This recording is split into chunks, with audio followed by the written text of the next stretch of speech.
नमस्कार दोस्तों। OCN network में आपका स्वागत है। मैं हूं ओमकार चौधरी। एकलव्य जी जुड़ गए हैं, उनका स्वागत कर लेते हैं। एकलव्य जी, सर बहुत स्वागत। नमस्कार। प्रणाम सर। प्रधानमंत्री नरेंद्र मोदी ने लाल किले की प्राचीर से संबोधित करते हुए एक बात कही थी। उन्होंने कहा था कि मैं 1 लाख ऐसे युवाओं को, ऐसे लोगों को पार्टी से जोड़ना चाहता हूं जिनका बैकग्राउंड पॉलिटिकल ना हो, यानी जिनके खानदान में कभी कोई राजनीति में रहा ही ना हो। और इसके लिए किसी कोई एक सेक्टर की बात तो उन्होंने कही नहीं थी। अलग अलग सेक्टर में जो भी प्रतिभावान हैं या जो राजनीति में आकर के देश को एक दिशा दे सकते हैं, देश की सेवा कर सकते हैं, ऐसे संभावनाशील युवकों को, युवतियों को राजनीति में लाने का, बीजेपी से जोड़ने का उनका सपना था। बहुत सारे लोगों को वो लेकर के आ भी रहे हैं। अभी सबसे बड़ा उदाहरण अगर मैं दूं तो मैथिली ठाकुर, जो अभी बिहार से जीत करके आई हैं और जो लोक संगीत से जुड़ी हुई एक ऐसी प्रतिभा है जिसको केवल बिहार में नहीं बल्कि देश के दूसरे हिस्सों में भी सुना जाता है। अलग अलग क्षेत्रों के ऐसे बहुत सारे लोगों को अतीत में भी बीजेपी ने जोड़ने का काम किया है। एक बार आपको याद होगा, शायद 2019 के चुनाव से पहले अमित शाह ने देश की कुछ जानी मानी हस्तियों के घर जाकर के पिछले 5 साल यानी 2014 से 2019 के बीच में नरेंद्र मोदी ने जो वादे किए थे उनको किस तरीके से जमीन पर उतारा है, इसके बारे में जानकारी दी थी, अपना हिसाब किताब दिया था। उनमें कपिल देव से लेकर के सुनील गावस्कर और लता मंगेशकर से लेकर के बहुत सारी हस्तियां, साइना नेहवाल वगैरह, बहुत ऐसे लोग थे। तो इससे क्या होता है कि उन क्षेत्रों से जुड़े हुए या उन हस्तियों को प्यार करने वाले लोग भी आपके साथ जुड़ जाते हैं। तो आज हम इस विषय पर चर्चा क्यों कर रहे हैं? क्योंकि अभी ताजा ताजा एक घटना हुई है, दुर्घटना भी कह सकते हैं। प्रशांत किशोर के पॉइंट ऑफ व्यू से देखें तो उन्होंने सोचा होगा कि बिहार में भी चलो एक केजरीवाल मॉडल अपना करके देखते हैं, लेकिन लोगों ने सिरे से खारिज कर दिया। जो मीडिया का एक बड़ा पार्ट है जिसमें अभी भी वामपंथियों का कब्जा है, एक तरीके से वैचारिक तौर पर तो आप कह ही सकते हैं। ऐसे बहुत सारे संपादक, ऐसे बहुत सारे उनके रिपोर्टर और दूसरे पदों पर बैठे हुए इनपुट एडिटर, आउटपुट एडिटर बैठे हुए हैं, जो मन ही मन किलसते रहते हैं, परेशान होते रहते हैं। उनके जख्म हर बीजेपी की और उनके सहयोगियों की जीत से हरे हो जाते हैं और वो कुनमुनाते हुए दिखाई देते हैं। तो मैं तो कई बार कहता भी हूं कि जो ये कांग्रेस पार्टी है या क्षेत्रीय दल है या इंडिया अलायंस है, ये देश का असली विपक्ष नहीं है।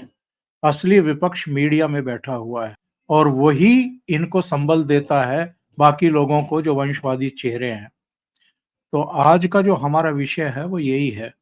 जो वैकल्पिक राजनीति की बात हो रही थी देश में, क्या वो दम तोड़ रही है अब विकल्पहीनता के चक्कर में, या कुछ बौने किस्म के लोग या मीडिया के खड़े हुए कुछ लोग, खड़े किए हुए कुछ लोगों की वजह से? तो एकलव्य जी, आपका पहला वक्तव्य इस विषय पर। सर, जिससे पहले कि अपन प्रशांत किशोर जी, मीडिया का जो रोल है उस पे, और अरविंद केजरीवाल का जो मॉडल रहा, इसका एक थोड़ा सा कॉन्टेक्स्ट देने के लिए, जहां मैं रहता हूं राजस्थान, उसका आपको एक उदाहरण देता हूं सर। यहाँ पे जो पिछले विधानसभा के चुनाव हुए 2023 में, तो उस समय सर अशोक गहलोत जी ने एक जेंटलमैन थे, उनको हायर किया, जिनका नाम था नरेश अरोड़ा। और ये नरेश अरोड़ा जी हैं सर, ये वही हैं व्यक्ति जो कि एक कंपनी चलाते हैं प्रशांत किशोर जी जैसी ही। वो मतलब उनका जो कह सकते हैं कि जो कद है वो प्रशांत किशोर जी के बराबर नहीं है, लेकिन लगभग कांग्रेस में मतलब उनका काफी बड़ा नाम है, नरेश अरोड़ा। इनकी कंपनी का जो नाम है सर वो है डिजाइन बॉक्स्ड। तो ये जो हैं सर, बड़े इंटरेस्टिंग व्यक्ति हैं। तो 2023 में सर इनको अशोक गहलोत जी ने हायर करके और मतलब मैं बताना चाह रहा हूँ सर कि अशोक गहलोत जी की यहाँ पे हार का किस तरह से इस तरह के लोग बहुत बड़ा कारण बन जाते हैं। मतलब कई लोग तो जैसे सोचते हैं कि भाई प्रशांत किशोर ने लोगों को इतने इलेक्शन जितवा दिए, ये कर दिए, वो कर दिए। नरेश अरोड़ा जी के बारे में भी, क्योंकि उनने पहले सर वहां पे कर्नाटका में भी एक कैंपेन हैंडल करा था वहां का, तो अशोक गहलोत जी को लगा कि भाई जब वहां सरकार आ सकती है तो यहाँ भी जो है अच्छा रहेगा मामला इनको हायर करने का। और यहाँ पे सर राजस्थान में जिस तरह का कभी हमने मतलब campaigning, marketing, digital media, social media और इवन रूरल एरियाज में सर जिस तरह की ब्रांडिंग और एडवर्टाइजिंग की गई, जैसे आ, जो थैले वगैरह सर गांव में लोग लेके चलते हैं और राशन खरीदने के लिए, तो उस पे अशोक गहलोत जी की बड़ी तस्वीरें, उस पे उनकी क्या क्या उनने काम किए हैं। और एक सर यहाँ पे अशोक गहलोत जी की एक जो भारत की उस समय की जो सर मोदी जी की आयुष्मान भारत योजना थी, तो राजस्थान ने क्या करा सर कि उसमें बेसिकली उसके लिए एनरोल नहीं किया था सर राजस्थान ने, और राजस्थान में यहाँ पे वो एक अपना ही चला रहे थे चिरंजीवी योजना करके सर। और उस चिरंजीवी को सर उस कैंपेन के थ्रू ऐसा दिखाया जा रहा था जैसे कि वो कोई संजीवनी योजना होने वाली है कांग्रेस के लिए, क्योंकि इतना फिनोमिनल काम हेल्थ सेक्टर में मतलब किसी ने किया ही नहीं है। मोदी जी की तो मतलब जैसे कि सोच जहां पे खत्म हो जाती है अशोक गहलोत जी की, वहां से शुरू होती है इस तरह से मतलब उसको दिखाया जा रहा था यहाँ पे। तो सर उसमें क्या किया गया कि डिस्पर्सल तो उतना ही था सर, उसमें भी जो कवरेज था वो 5 लाख का ही था। और उस 5 लाख में भी सर बड़ी इंटरेस्टिंग चीज ये थी कि इनने क्या करा कि हम 25 लाख रुपए का कवरेज देंगे जनता को। और उसमें सर क्या हुआ कि इन्होंने जो सरकार से, सेंट्रल गवर्नमेंट से जो 5 लाख रुपया आता था, इनने सर इसको स्टेट गवर्नमेंट का एक तरह से टॉप अप किया कि 5 लाख तक तो हम ले लेंगे सेंटर से और उसके बाद उसको टॉप अप कर देंगे। फिर वो बैठा नहीं, क्योंकि इसको सर ये बेसिकली करना क्या चाह रहे थे कि चिरंजीवी योजना के नाम से चलाना चाह रहे थे as a state government scheme है, लेकिन वो शुरू के जो 5 लाख थे वो तो सेंट्रल गवर्नमेंट से ही चाह रहे थे ये लोग। तो उसके चक्कर में सर इनके जो पेमेंट्स और डिस्पर्सल्स थे ये सब अटकने लगे। तो ये जो सो कॉल्ड नरेश अरोड़ा जी जो डिजाइन बॉक्स वाले थे, इनका ये आइडिया जो है होने लगा फेल। लेकिन सब जगह सर पूरे सारे शहरों में, गांव गांव में बड़ी बड़ी होर्डिंग्स लगी हुई। लेकिन सर आप देखिए कि धरातल पे क्या हो रहा था कि वहां पे जब आदमी जा रहा था तो मतलब वहां पे तो उसको वो डिस्पर्सल हो ही नहीं रहा था, क्योंकि सेंट्रल गवर्नमेंट ने भी वो पैसे रोक दिए थे कि भाई जब हमारा नाम ही नहीं है तो फिर हम वो पैसे क्यों रिलीज करेंगे। सेम सर हॉस्पिटल्स को भी जो पैसा मिलना था वो भी नहीं दिया जा रहा था, प्राइवेट सेक्टर वाले हॉस्पिटल्स जो उसमें एनरोल्ड थे। तो ये सर मतलब क्या होता है सर कि एक मार्केटिंग क्रिएट कर देना और धरातल पे किसी चीज की एक्चुअल सिचुएशन क्या होती है, इसमें बहुत ज्यादा अंतर होता है। और आप देखिए सर कि इसमें मतलब मुझे सर मतलब बुला के थोड़ा कुछ कांग्रेस के जनों ने खींचा भी था।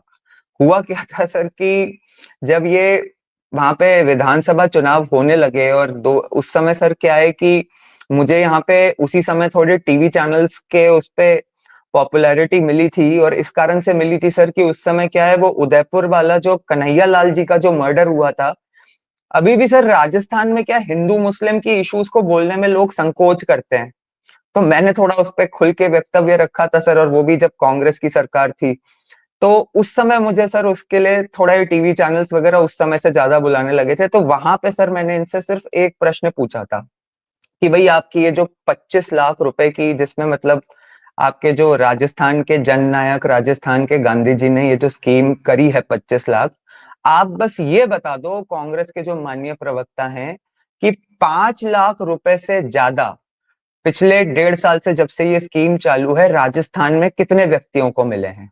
तो सर सही है। अच्छा सर, और मैंने क्या है कि बेसिकली ये तुक्का मारा था, क्योंकि मेरी जितनी समझ थी गवर्नमेंट स्कीम्स की, एडमिनिस्ट्रेशन की, मेरे फादर भी सर पहले सर्विस में रहे हुए हैं, तो मतलब मुझे समझ में आता है कि थोड़ा बहुत कि गवर्नमेंट फंक्शन कैसे करती हैं। तो इसका डेटा एकदम उपलब्ध रहता है सर। तो इनके सर उस समय तो जो माननीय प्रवक्ता थे कांग्रेस के, वो टालम टोली करने लगे सर। उसके बाद सर इनसे जब मैंने पूछा तो और भी जो यहाँ के लोग थे सर पूछने लगे। फिर यहाँ पे एक फंक्शन हुआ सर जिसमें कि सुप्रिया श्रीनेट जी आई थी। उनसे सर यहाँ पे एक दैनिक भास्कर के पत्रकार हैं और एक आज तक के हैं सर शरद शर्मा जी, उनने सर वो पूछ दिया सुप्रिया श्रीनेट ने, तो हुआ सुप्रिया श्रीनेट से। तो और वो उनने बोल दिया कि आप तो बता दो साहब, हम वेट कर रहे हैं आपका। तो सर मामला ये पता चला सर कि 7 जनों को पूरे राजस्थान में इस स्कीम में 5 लाख से ऊपर सर 7 जनों को इस स्कीम का बताइए। फायदा मिला था। और वो भी सर बेसिकली वो क्या फोटो ऑप्स थे, क्योंकि गवर्नमेंट को दिखाना था कि भाई हमने ये किया है और मतलब इस तरह की डिस्पर्सल हो रहा है। तो सर कहने का मतलब ये था कि इन ये जो सो कॉल्ड प्लानर्स और जो मतलब ये प्रशांत किशोर टाइप के लोग जो जुड़ जाते हैं ना, वो ऐसे आइडियाज देख के उनको लगता है कि उनने कोई बहुत फिनोमिनल आइडिया दे दिया है जिससे कि पूरा पब्लिक परसेप्शन चेंज हो जाएगा, ये हो जाएगा। लेकिन सर जो धरातल पे जो चीज होती है वो थोड़ी उतारी जा सकती है मार्केटिंग से। और मतलब प्रशांत किशोर को भी सर मतलब ये एक्चुअली मैंने तो इनको थोड़ा बहुत तब से ही फॉलो करा सर जब 2014 में मोदी जी का कैंपेन हुआ था। तो मेरे जो सर इस सेक्टर में जो मित्रगण थे और उनसे जब बात होती थी तो सर मेरे हमेशा हर जगह से, और जो पॉलिटिकल फ्रेटर्निटी में भी जिन लोगों को जानता था सर मैं, क्योंकि सर मेरी एक आदत रही थी, मैं मोदी जी को सर 2002 से तो कम से कम मतलब ठीक ठाक फॉलो करता था, और पर्टिकुलरली 2007 के बाद से सर मैंने मोदी जी पे बहुत अध्ययन करा सर। उसका अगर आप 2 मिनट दें तो आपको बताऊं सर उसका कारण क्या है। जी जी। सर एक्चुअली क्या था कि मैं 2007 में सर बेसिक सिंगापुर में सर पढ़ रहा था। और उस समय सर क्या है कि सोशल मीडिया वगैरह का तो इतना दबदबा था नहीं। और उस समय तो सर जो अपने सबसे भारी भरकम लोग हुआ करते थे मीडिया में, वो मोदी जी के अगेंस्ट जिस तरह का कैंपेन चलाते थे, और उम्र भी सर अपने मतलब I was just a teenager, तो समझ भी लाइफ में कम थी। तो हम भी यही मानते थे सर कि मोदी जी थोड़े से एक्सट्रीमिस्ट हैं, और जो 2002 में हुआ जब पूरी दुनिया इतना खुल के कह रही है तो कुछ तो होगा, और ये सारी चीजें सर। पर उस समय सर मैं सिंगापुर में जब मैं रहा तो मेरे कई सारे सर वहां पे गुजराती फ्रेंड्स थे, और वो जो बताते थे चीजें वो परसेप्शन से बहुत ही अलग थी सर चीजें। और फाइनली सर 2007 में पर्टिकुलरली क्या हुआ कि वहां पे जब इलेक्शन था तो मेरे father sir as an election observer Godhra में ही गए सर। और मेरे फादर ऑल्सो सर ही वॉज नॉट कोई मतलब ग्रेट फैन ऑफ मोदी।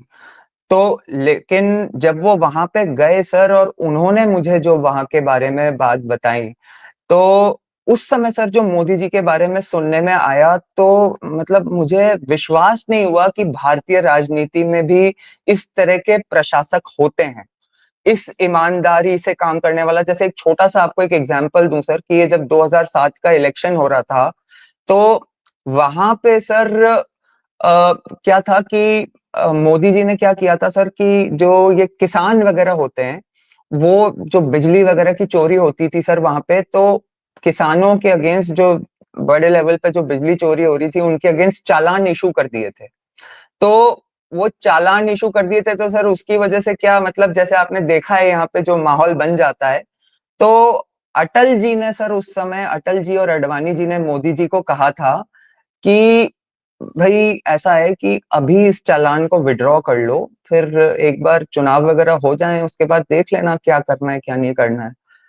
तो सर मोदी जी ने उनको बड़ा जो जवाब दिया, अब वो पता नहीं दूसरों को क्या लगे क्या नहीं लगे, लेकिन मेरे ऊपर उसका बहुत भारी इम्पैक्ट हुआ था सर। उन्होंने ये जवाब दिया अटल जी और अडवाणी जी को कि साहब आप बड़े हैं और मतलब ज्यादा अनुभवी हैं, आपकी समझ इसमें ज्यादा है, उसमें कोई दिक्कत नहीं है, आप कर लीजिए, लेकिन फिर मुख्यमंत्री के उम्मीदवारी से मुझे हटा दीजिए, क्योंकि मैंने इस प्रदेश की प्रजा को जो है एक वादा किया है कि मैं आपको 24 घंटे बिजली और मुफ्त पानी पहुंचाऊंगा।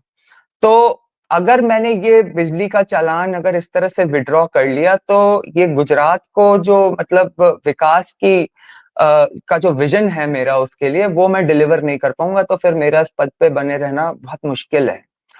तो सर मुझे मतलब ऑनेस्टली उस समय मैं आपको सच बता रहा हूँ, जितनी भी मेरी समझ थी राजनीति की, भारतीय राजनीति के बारे में, मुझे ऐसा लगा, ठीक है मैंने कुछ सर मतलब जो यंग ब्यूरोक्रेट्स वगैरह होते हैं, जब शुरू शुरू में आते हैं तो एक इच्छा होती है कि समाज बदल देंगे, मौका मिला है, ये मिला है, वो मिला है, वो खुद ही बदल जाते हैं समाज को, तो क्या बदलेंगे। लेकिन किसी इतने एक्सपीरियंस्ड सीएम की, जो अपना पहला टर्म ऑलमोस्ट पूरा कर रहा हो, उसकी इस तरह की सोच हो सर, तो that really change my perception about Modi ji. और उसके बाद सर मैंने उनको लगातार फॉलो किया। तो उस समय सर जो मेरे कुछ राजनीतिक सेक्टर में और गुजरात में और इधर उधर जो फ्रेंड्स बने, जो ब्यूरोक्रेटिक सर्कल्स में भी जो कुछ लोग जानकार थे, तो वो सर जब 2014 का इलेक्शन हुआ और प्रशांत किशोर जी की जो हाइप बनी, तो उनके बारे में जब इन लोगों से मैं पूछता था सर, तो वो हमेशा ये कहते थे कि भाई Prashant Kishor was just another member in Modi ji team. मतलब एक मेंबर थे वो भी मोदी जी के टीम में, और वो भी अपने कुछ आइडियाज लेके आए थे जिनको मोदी जी ने यूज किया।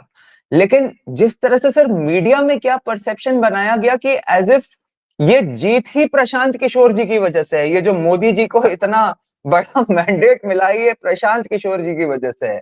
और सर मतलब आपका तो नहीं, खैर अनुभव। उनको तो किसी भी तरीके से मोदी से क्रेडिट छीनना है। सर सर मतलब बेसिकली क्या होता है सर, देखिए मतलब ये प्रशांत किशोर जी वगैरह टाइप के जो लोग होते हैं, ये नरेश अरोड़ा वगैरह, ये क्या सर अगेन वही वाली बात है, ये थोड़ा अंग्रेजी पढ़ के ज्यादा और थोड़े लुटियंस वालों के साथ अपने शोल्डर्स रब करके इनको लगता है कि ये कोई मतलब बहुत विजनरी लोग हैं।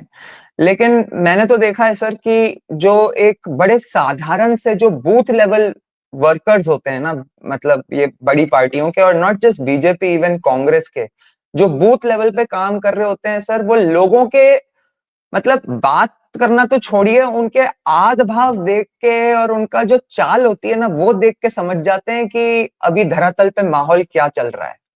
तो ये सब सर कोई मतलब एसी के कमरों में बैठ के कैंपेन डिजाइनर जो होता है, वो नहीं समझ सकता कि नीचे क्या हो रहा है। ये तो मतलब अल्टीमेटली जो डिलीवरी है, या जो जैसे कहते हैं कि जनता के साथ क्लिक करना, वो तो सर पूरा मतलब नेता का ही होता है। आपका क्या ऑब्जर्वेशन है, केजरीवाल क्यों फेल हुए और प्रशांत किशोर को लोगों ने क्यों रिजेक्ट कर दिया? सर अगर हम पहले अगर केजरीवाल जी की बात कर लें, तो अगर मैं आपको ऑनेस्टली बताऊं तो केजरीवाल जी वाला जब अन्ना जी वाला जब आंदोलन हुआ था, तो मैं आपको सच बताऊं तो झूठ नहीं बोलूंगा, मैं खुद भी वहां पहुंच गया था सर, रामलीला मैदान। और मुझे एक होप दिखाई दी थी सर, मतलब ऑनेस्टली मुझे लगा था कि कई पढ़े लिखे लोग इनसे जुड़े हैं, और मतलब जिस तरह का एक माहौल है, एक ऐसा लग रहा है कि एक राजनीति में अब एक जिसे कहते हैं ना सर, एक संक्रांति सी हुई है देश में, कि भाई मतलब अब हमें बदलाव चाहिए।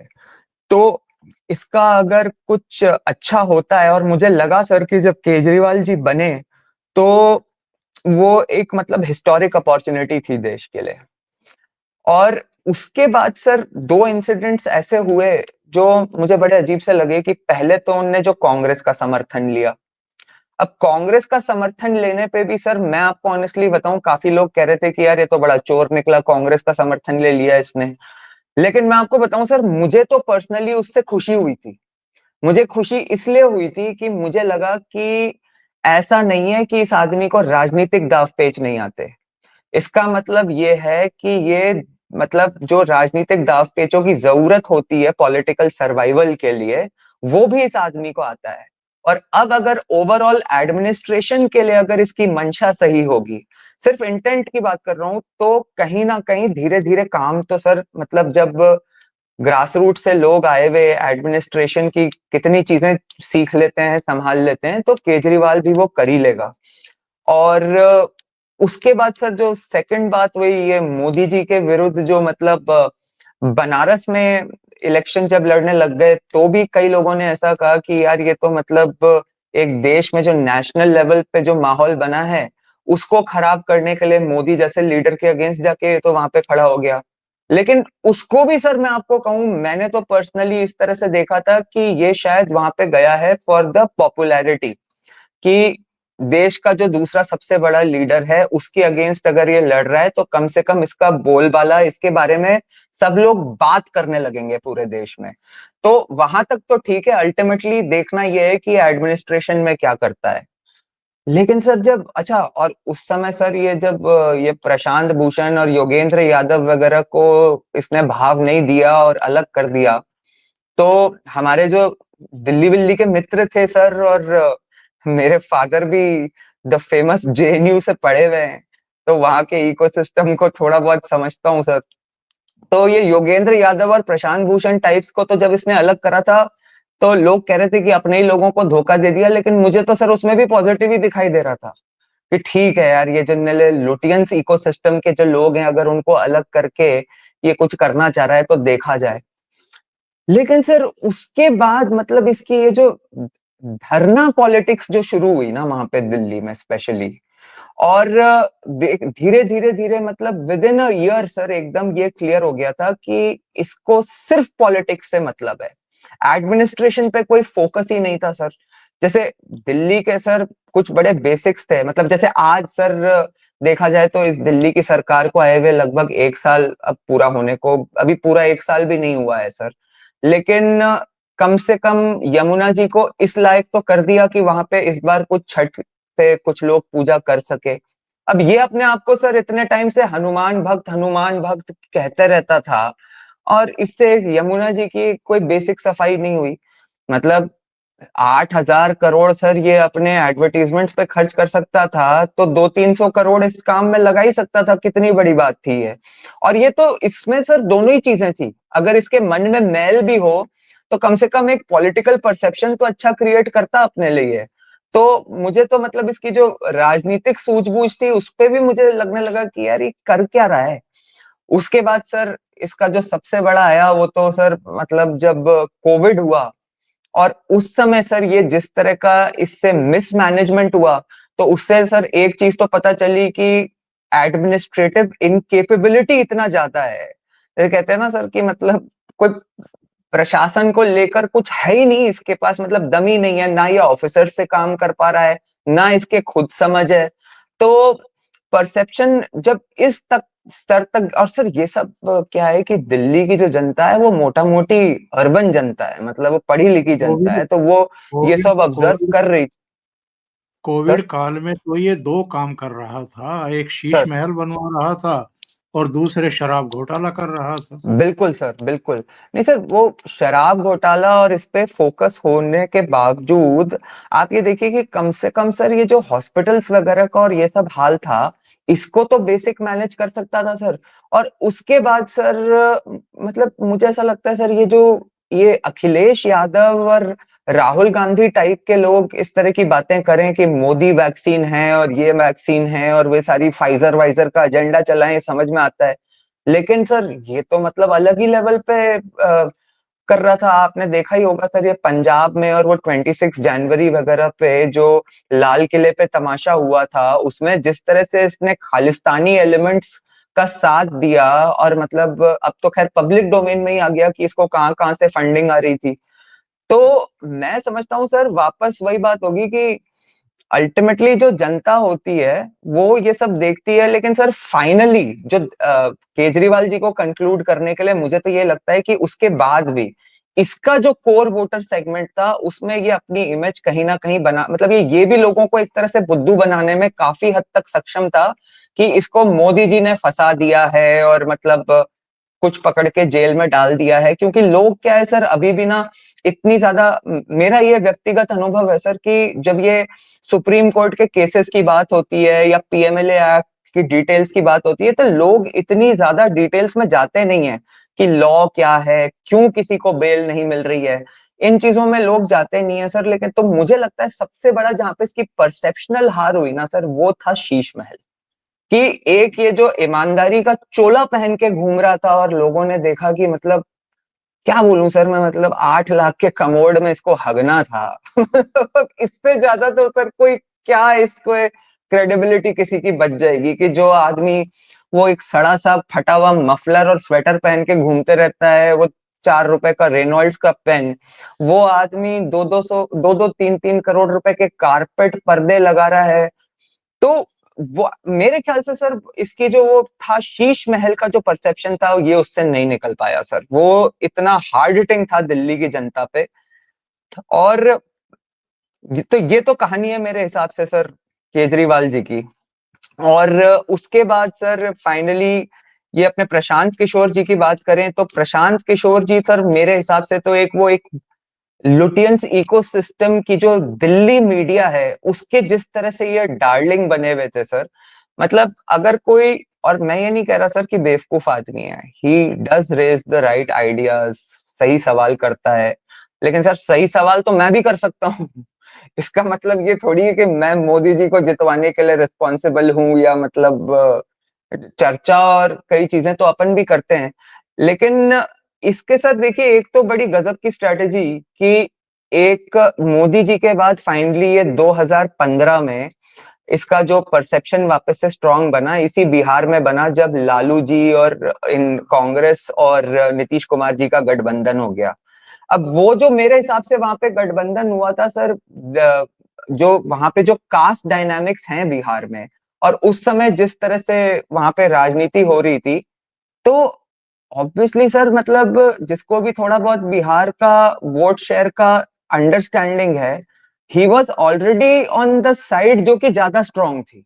मतलब आज ठीक है कि आज तो एक तरह से कास्ट बैरियर्स को भी ब्रेक करके नीतीश जी और मोदी जी ने मतलब थोड़ा बियॉन्ड कास्ट भी चले गए, लेकिन उसके बिना भी सर, इन सब चीजों के बिना भी अब जो एलजेपी और बीजेपी और ये जो नीतीश जी साथ में आ गए, ओवरऑल अगर वोट शेयर की अंडरस्टैंडिंग किसी की होगी वो समझ जाएगा कि अब ज्यादा स्ट्रॉन्गर साइड यही है। भाई प्रशांत किशोर को हम मानते कि आज अगर वो लालू जी को एडवाइस कर रहा होता और कांग्रेस को एडवाइस कर रहा होता और वो इनको कोई इसके पास में ले आता, इससे बेटर तो जो महागठबंधन ने परफॉर्म करा वो पिछले बिहार के इलेक्शन में करा। और उसके बाद सर एक सर आपने देखा होगा कि जिस तरह से इनके इंटरव्यूज हो रहे थे और पॉडकास्ट जिस लेवल पे चल रहे थे, तो इसमें सर देखिए मुझे तो अब जितना भी अनुभव है मीडिया का पिछले 4-5 वर्ष का, मुझे तो यही समझ में आता है सर कि मीडिया के लिए सर पैसा इंपॉर्टेंट है। एड कहाँ से आ रहा है, रेवेन्यू जनरेशन कैसे हो रहा है, और उसके अलावा सर आज हम माने चाहे नहीं माने अभी भी जो प्राइमरी मीडिया की कई मीडिया ऑर्गेनाइजेशंस की ओनरशिप चेंज हुई है, लेकिन अभी भी उसमें जो लोग बैठे हुए हैं सर, उनका जो इनेट कैरेक्टर जिसे कहते हैं ना सर, वो इनेट कैरेक्टर तो वही है ना, वो मतलब किसी 5-10 साल में किसी 50-60 साल के व्यक्ति का कोई हृदय परिवर्तन थोड़ी हो सकता है, कोई बस आपका ओनर बदल जाए तो सर इनको तो प्रशांत किशोर में वो व्यक्ति दिखाई देता है इन लोगों को जो बेसिकली मोदी के रथ को रोक सकता है।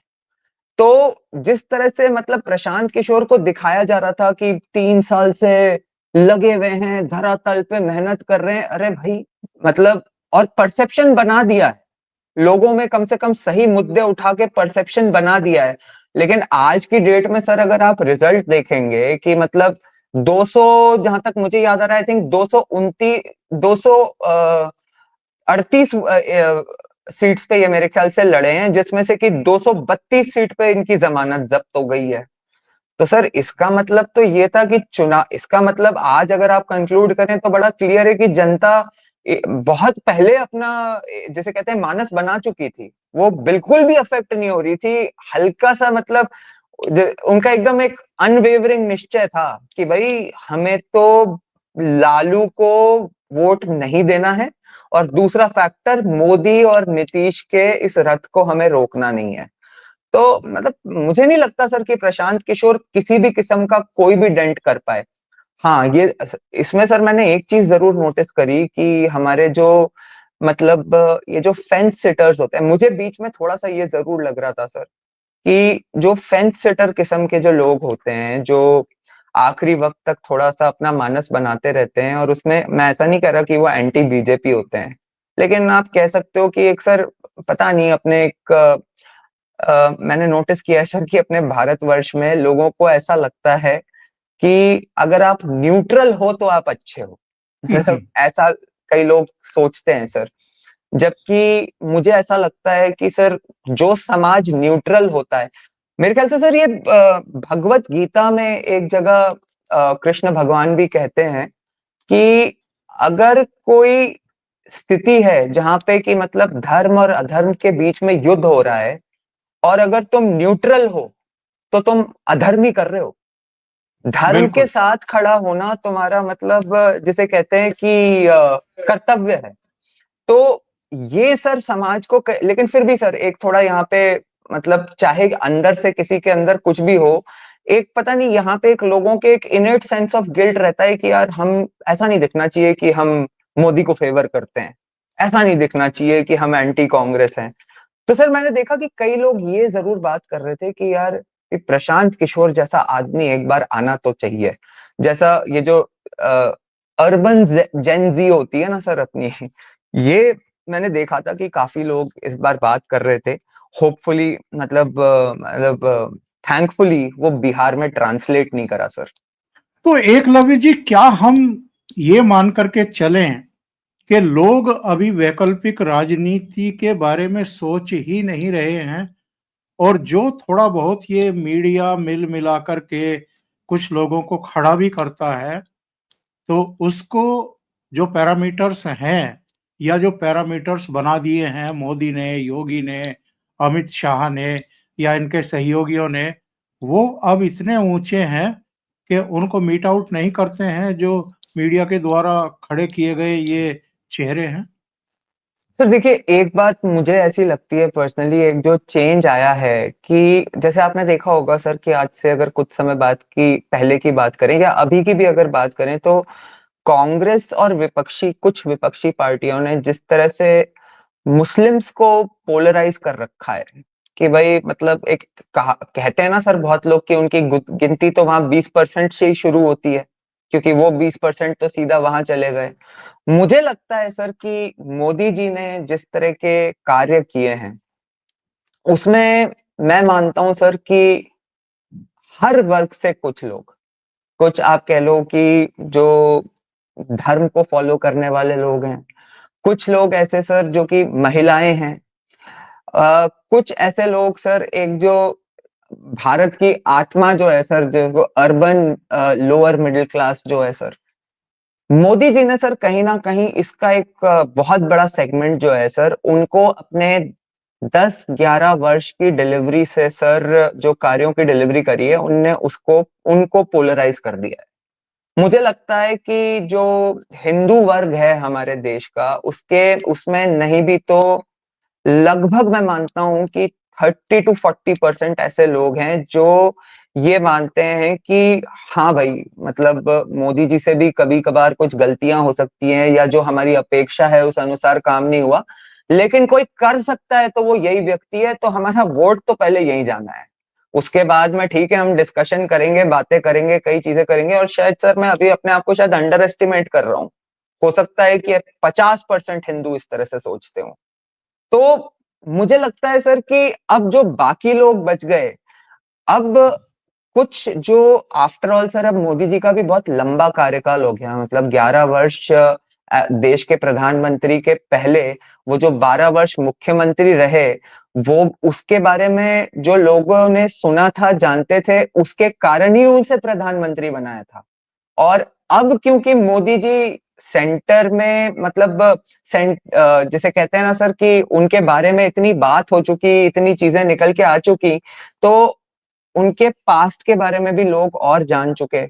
और वो मतलब इसका परफेक्ट एग्जाम्पल एक्चुअली थोड़ा बहुत सर नीतीश जी भी हैं कि इन दोनों लोगों का अगर पिछले 20-25 वर्ष का आचरण देखा जाए राजनीति में, तो कहीं ना कहीं सर अपने आप में ये कितनी बड़ी बात होती है कि किसी का 20-25 वर्ष का प्रशासनिक कार्यकाल रहा हो और उस पे 1 रुपए का कभी आरोप भी नहीं लगे।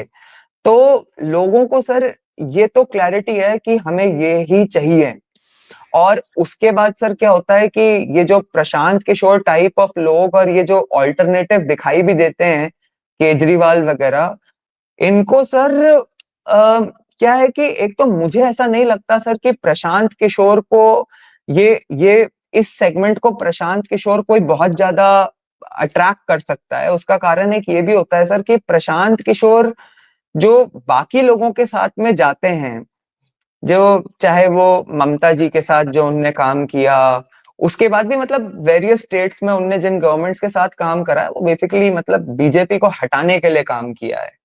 और सर प्रशांत किशोर जी के साथ क्या समस्या एक हो जाती है कि आप एक ऑल्टरनेटिव बनना चाहते हो, तो आप वो ऑल्टरनेटिव क्यों नहीं बनना चाहते कि आप कांग्रेस की स्पेस को ऑक्यूपाई करो। अब इनको ऐसा लगता है सर कि वो कांग्रेस की स्पेस तभी ऑक्यूपाई कर सकते हैं जब वो बीजेपी को अपोज करेंगे। बट सही है। मुझे मुझे पर्सनली ऐसा लगता है सर कि आप वो स्पेस तब ऑक्यूपाई करोगे जब पहले तो आप ये जो कांग्रेस है इसको डेसिमेट कर दोगे। भाई आप मतलब just for the occupying that space, जो मोदी जी सही कर रहे हैं उसको भी अगर आप खराब ही बताते रहोगे, तो फिर तो लोग कांग्रेस के साथ मुझे लगता है आपको इक्वेट करेंगे, ना कि उसका रिप्लेसमेंट समझेंगे। ये तो नेगेटिविटी के नायक बनना चाहते हैं। नहीं, वो बिल्कुल सर। और मतलब इस तरह का, जैसे अभी सर आपने देखा होगा कि बिहार का इनने जिस तरह से परसेप्शन बनाने की कोशिश करी वहां पे कि एज इफ, और सर ये तो अपने आप को जबकि कहते अपने आप को डेटा के मास्टर हैं, और वहां पे ये इस तरह से दिखा रहे थे कि एज इफ मतलब बिहार तो, अब जैसे सर इनने भ्रष्टाचार की वहां पे ये हर पॉडकास्ट में ये बात करते थे कि जो भ्रष्टाचार की स्थिति है बिहार में वो लालू राज से भी खराब है। ये सर इनकी बात पे मतलब कम से कम वहां के लोग तो विश्वास नहीं कर सकते, क्योंकि लोग समझते हैं सर कि जो भ्रष्टाचार होता है वो ज्यादातर टॉप डाउन फ्लो करता है। मतलब ऊपर से सर बहुत बड़ा फर्क पड़ता है। तो जब ऊपर पे जो व्यक्ति बैठा हुआ है अगर उसका वो पर्सनली इतना करप्ट नहीं है तो ठीक है, वो नीचे वालों पे। अब सर जैसे फॉर एग्जांपल आपको ध्यान होगा कि ये परसेप्शन मतलब मनमोहन सिंह के लिए ये लोग नहीं कहते सर, आपने देखा है मनमोहन सिंह के लिए कहते, मनमोहन सिंह के लिए यही लोग उल्टा कहेंगे कि हाँ भाई नीचे बहुत करप्शन होता था, लेकिन मनमोहन सिंह जी जो थे वो खुद करप्ट नहीं थे। अरे भाई, जब देश की सबसे बड़ी कुर्सी को सिर्फ ऑक्यूपाई करने के लिए तुम अपने नाक के नीचे करप्शन होने दे रहे हो, तो तुम खुद करप्ट कैसे नहीं हो। तुम वो तो पैसे के लिए करप्ट, मतलब सबसे पैसे के बड़े लिए करप्ट नहीं हो भ्रष्टाचारी। तो कुर्सी के मुंह के लिए करप्ट हो, लेकिन करप्ट तो हो ही।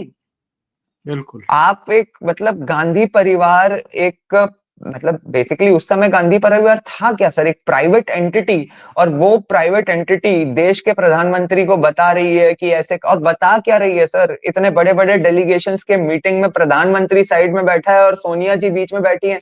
अभी सर मैं आपको बताऊं, एक डिबेट पे मैं गया हुआ था तो वहां पे एक उस दिन ये बिहार इलेक्शंस कंक्लूड ही हुए थे, तो वो बता रहे थे सर, भाई साहब जो थे कांग्रेस के माननीय प्रवक्ता, वो बता रहे थे कि भाई मोदी ने तो क्या क्या किया है आने के बाद। तो बता रहे थे कि इलेक्शन कमीशन जो है वो उसकी वो चीफ इलेक्शन कमिश्नर की अपॉइंटमेंट नियुक्ति की प्रक्रिया चेंज कर दी।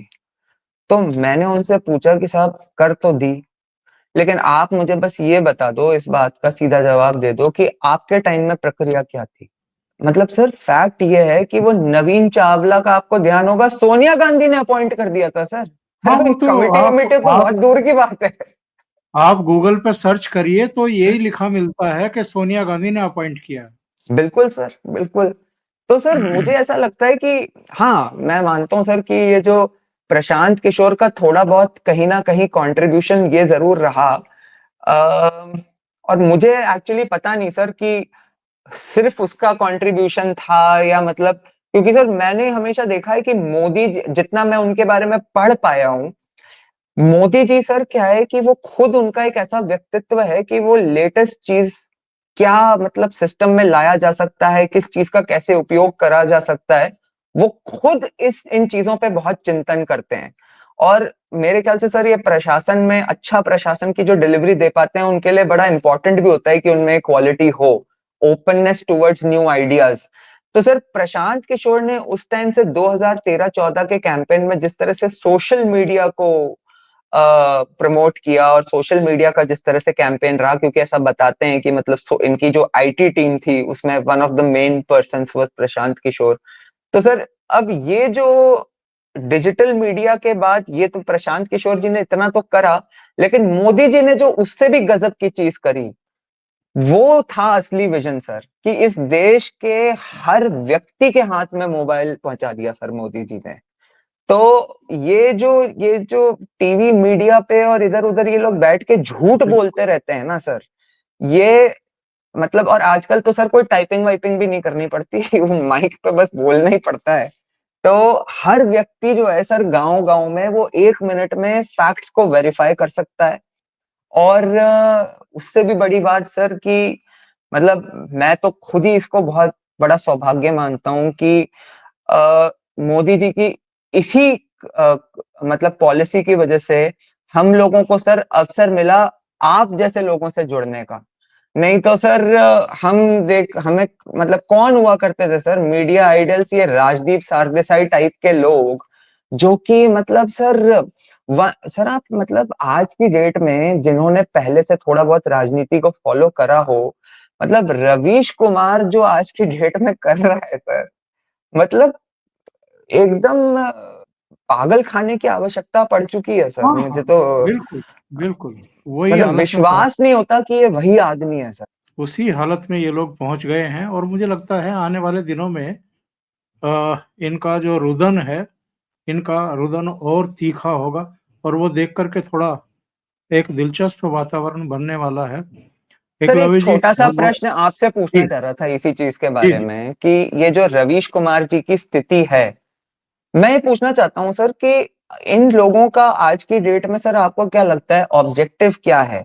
मतलब क्या इनका एक्चुअली ऑब्जेक्टिव है मोदी के रथ को रोकने का, या ये जिस जो इनका कंटेंट क्रिएशन है ना सर जिस तरह का, मुझे कहीं ना कहीं ऐसा लगता है कि ये तो ये समझ चुके हैं कि ये मोदी के रथ को तो रोक नहीं सकते, लेकिन हमारा जो एक बहुत बड़ा मतलब फॉलोअर्स जो क्रिएट हो चुके हैं उनके बस एंगेजमेंट के लिए अगर हम कंटेंट बनाते रहें तो वो लोग देख के खुश होते रहेंगे, तो शायद अपनी कमाई और दुकान चलती रहे। मुझे ऐसा लगने लगा है सर कि अब इनका उद्देश्य ये है ही नहीं कि मोदी जी को हिलाना है, इनको बस अपनी दुकान चलानी है। ये जो लास्ट सेंटेंस आपने बोला है, अपनी दुकान चलाए रखना और कमाई करना, सर जो जो इनके सब्सक्राइबर हैं वो सेकेंडरी चीज है। जी मेन बात ये है कि जितना आ रहा है, जितना अर्न हो रहा है, वो बस चलता रहे, वो दुकान चलती रहे। बाकी इनका और कोई पर्पज नहीं है। सर। बहुत बहुत धन्यवाद एकलव्य जी, जुड़ने के लिए, इतना समय निकालने के लिए और बहुत सर महत्वपूर्ण मुद्दे पर चर्चा करने के लिए। थैंक नहीं you so sir, much. Sir चरण स्पर्श करके प्रणाम आपको सर, धन्यवाद। बहुत धन्यवाद। और दर्शकों से निवेदन है, आपको अगर ये चर्चा अच्छी लगी है तो आप लाइक जरूर करें, इस वीडियो को फॉरवर्ड करें, शेयर करें ग्रुप्स में और अपने मित्रों को।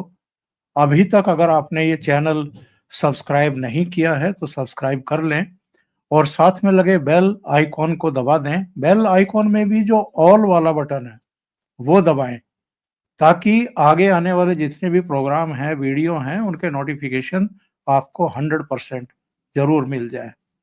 बहुत बहुत धन्यवाद। नमस्कार। नमस्कार सर।